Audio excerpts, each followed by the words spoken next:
Ang kwentong ito ay mangyayari pagkatapos talunin ni Goku si Frieza sa planetang Namek. Matapos niyang patayin si Frieza, nagsimula si Goku na maghanap ng paraan para makalabas sa planeta. Nakita niya ang isang space pod at napagtanto niyang, ito na lamang ang kanyang pag-asa bago sumabog ang planeta. Hindi alam ni Goku kung ano ang kanyang pinindot, at mabilis din niyang pinindot ang enter at pumasok siya sa space pod. Nagsimula itong lumayo mula sa planet Namek, at sumabog na ang buong planeta dahil sa isang malakas na shockwave. Dahil sa shockwave, nabuo ang isang maliit na black hole kung saan pumasok ang spaceship ni Goku. Wala siyang kaalam-alam, nagawa niyang lumipat mula sa isang mundo patungo sa isa pang mundo na kilala bilang mundo ng Naruto. Sa loob ng mundo ng Naruto Shippuden, pumasok siya sa isang timeline kung saan kakatapos lang lumaban ni Jiraiya kay Pain, at napatay ni Pain si Jiraiya. Mula doon, lumubog ang katawan ni Jiraiya sa ilalim ng tubig, at nagpasya si Pain na hanapin si Naruto at isakatuparan ang susunod niyang hakbang, at patayin ang sinumang haharang sa kanyang daan upang mahuli si Naruto at makuha ang Tailed Beast Chakra. Nang namatay na si Jiraiya, si Naruto at ang Team 7 ay pauwi na sa Hidden Leaf Village. May kutob na nga si Naruto na may nangyari kay Jiraiya. Hindi niya maipaliwanag kung ano, ngunit ramdam niyang may nangyari dito. Habang sila'y tumatakbo pabalik sa Hidden Leaf Village, nakita nila ang isang space pod na bumagsak malapit sa kanila.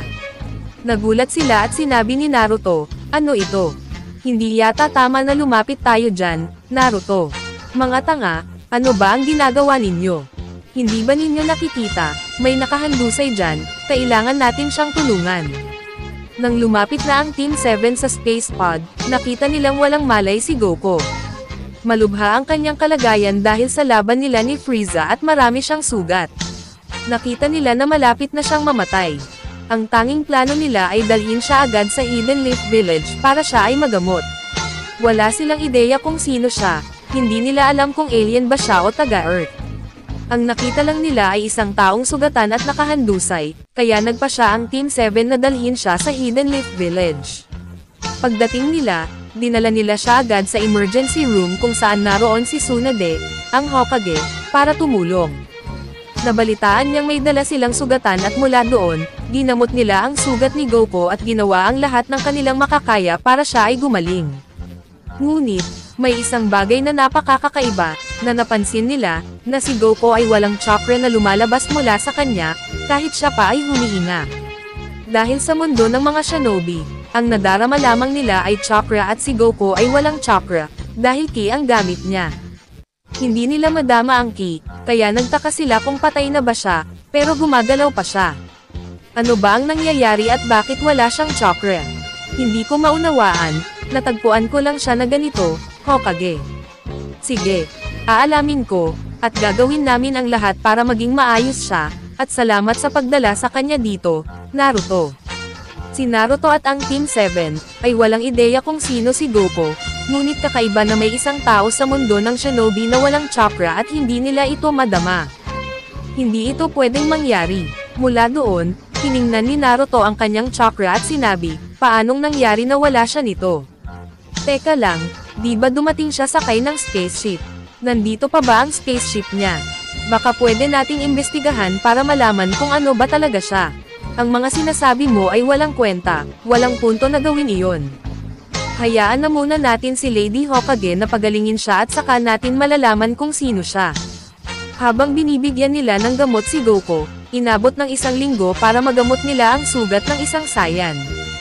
Ito ang unang pagkakataon na nakatagpo sila ng ganon, bukod sa kanilang sarili at wala silang ideya kung paano gamutin si Goku, ngunit sa tulong ng teknolohiya, nagawa nilang pagalingin siya sa loob ng 1 pang linggo. Ngunit sa panahon ng kanilang panggagamot, nakatanggap sila ng masamang balita na si Jiraiya ay namatay sa laban niya kay Pain. Nang marinig ito, labis na nalungkot si Tsunade at si Naruto, pati na rin ang marami pang iba na nagmamahal kay Jiraiya. Dahil para kay Naruto, si Jiraiya ay parang ama na sa kanya. Habang abala ang buong Hidden Leaf Village sa pagluluksa sa pagkamatay ni Jiraiya, dahil doon hindi nila lubusang nagamot ang sugat ni Goku. Sa wakas, nagising na si Goku mula sa kanyang kama at nagtaka at sinabi, nasaan ako? Ano ang lugar na ito? Naaalala ko, nakipaglaban ako kay Frieza, at paano ako napunta dito? Akala ko ay nasa bahay na ako. Nasa planet Earth ba ako?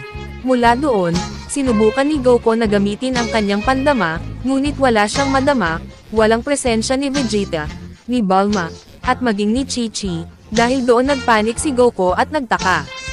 Ano ba ang nangyayari? Bakit hindi ko madama ang presensya ng kahit sino?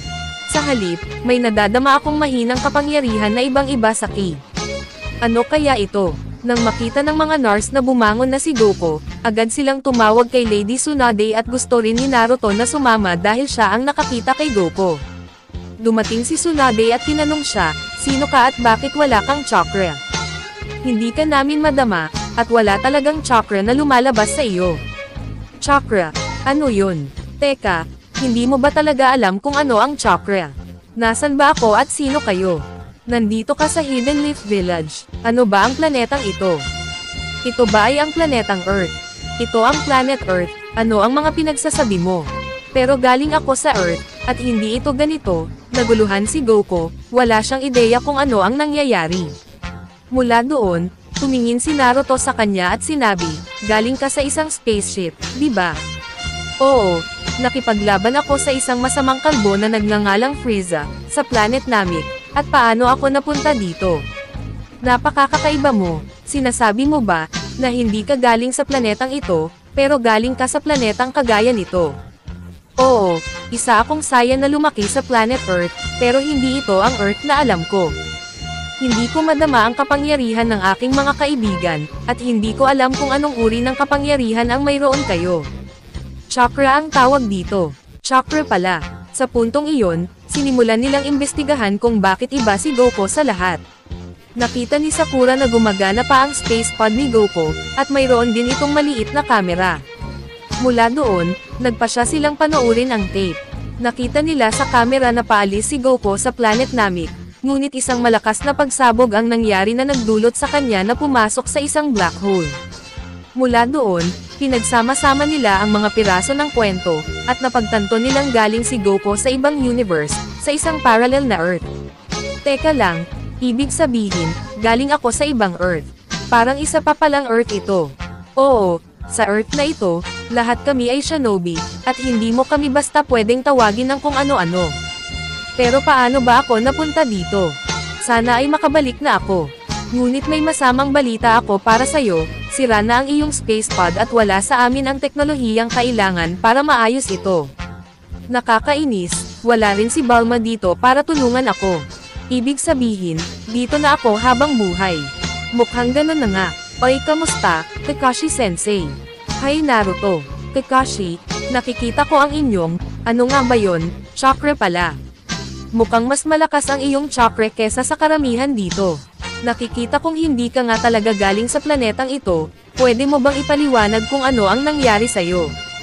Tulad ng sinabi ko, nakipaglaban ako sa isang masamang kalbo na nagngangalang Frieza, at mula noon, tumakas ako sa planetang sumabog, at napunta ako dito. Siguro ang shockwave mula sa planetang Namek ang dahilan kung bakit ako napunta sa inyong mundo. Nakakatuwa, pero walang punto na tanungin ka pa dahil hindi ka naman pala mapanganib. Gusto mo bang libutin ang aming nayon? Naruto, gusto mo bang ipakita sa kanya ang paligid? Oo naman, Kakashi Sensei, gusto ko yon. Ako nga pala si Naruto Uzumaki. Naruto Uzumaki pala ang pangalan mo. Ako naman si Goku. Goku. Oo, ano yon? Wala. Napaka-unique lang ng pangalan mo, Goku. Ang Saiyan name ko naman ay Kakarot, pero ang pangalan ko sa Earth ay Goku, dahil si Lolo Gohan ang nagpalaki sa akin at siya ang nagbigay ng pangalang yun sa akin. Mula doon, nagsimulang magkaroon ng kaunting ugnayan si Naruto kay Goku habang ikinwento niya ang lahat tungkol sa mundo ng mga ninja, ang paraan ng mga shinobi, at kung paano siya naging isang Jinchuriki, at siya ay ulila sa buong buhay niya dahil namatay ang kanyang mga magulang. Nakita ni Naruto na may pagkakapareho sila ni Goku dahil si Goku ay ulila rin. Mula roon, naunawaan ni Goku ang kalagayan ni Naruto habang naunawaan din ni Naruto ang kalagayan ni Goku. Binigyan niya si Goku ng fist bump bilang isa pang paraan ng paggawa ng chakra bump at nang mag-fist bump si Goku, nakita nila ang nakaraan ng isa't isa. Nakita ni Naruto ang nakaraan ni Goku at nalaman niyang siya ay isang Saiyan mula sa planet Earth, at nakita naman ni Goku ang lahat ng sakit na pinagdaanan ni Naruto at sinabi niyang, marami kang pinagdaanang masasakit na sandali. Pasensya na tungkol dyan, Naruto. Ayos lang, hindi naman malaking bagay yan. Gusto mo bang kumain ng ramen? Gusto ko sana, pero halos hindi ako makagalaw. Oo, dahil hindi ka pa lubusang magaling. Naruto, pwedeng iwanan mo muna siya. Kailangan pa niya ng ilang araw. Inumin mo ito at magagawa mo ng bumangon. Mukhang maganda yan. Sige Naruto, salamat sa pakikipag-usap sa akin. Magkita tayo ulit. Habang nagpapahinga si Goku, natutunan ni Naruto na kailangan niyang gawin ang lahat para makapaghiganti para kay Jiraiya. Hindi niya sinabi kay Goku iyon dahil hindi niya alam kung gaano kalakas si Goku, dahil iniisip ng lahat na mahina si Goku, na siya ay parang isang mahinang nilalang na napadpad sa planetang ito, at hindi nila pinapaniwalaan ang kwento niya na nakipaglaban siya kay Frieza. Mula doon, tinawag si Naruto dahil kailangan niyang umalis para matutunan ang Sage Jutsu dahil paparating na si Pain at wala silang ideya kung gaano ito kalakas. Ang alam lang nila ay sapat na ang lakas ni Pain para patayin si Jiraiya, habang ginagamit niya ang kanyang Sage Mode. Dahil doon panahon na para mag-ensayo si Naruto.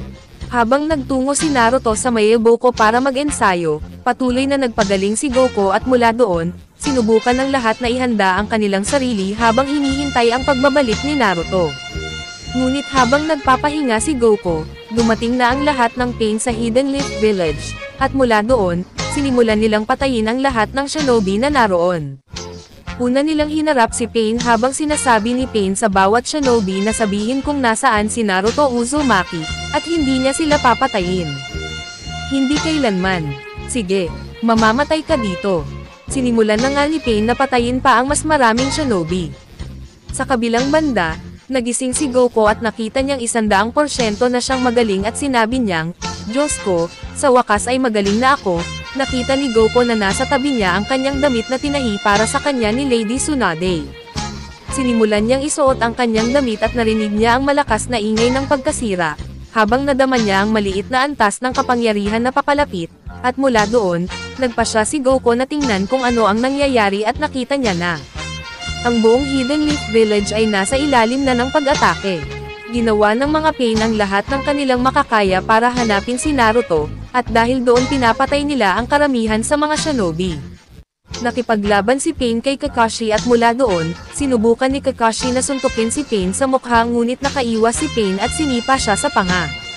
Sabihin mo kung nasaan si Naruto Uzumaki at hindi ko tatapusin ang iyong buhay. Napakatanga ng tanong na yan, Pain. Kakashi Sensei, kailangan mo ba ng tulong ko? Oo, Shikamaru, kailangan mong sabihin kay Lady Tsunade na simulan na niyang pagalingin ang lahat. Sabihin mo sa kanya na gamitin niya ang kanyang kapangyarihan. Sige Kakashi, kung ayaw mong sabihin sa akin, panahon na para mamatay ka.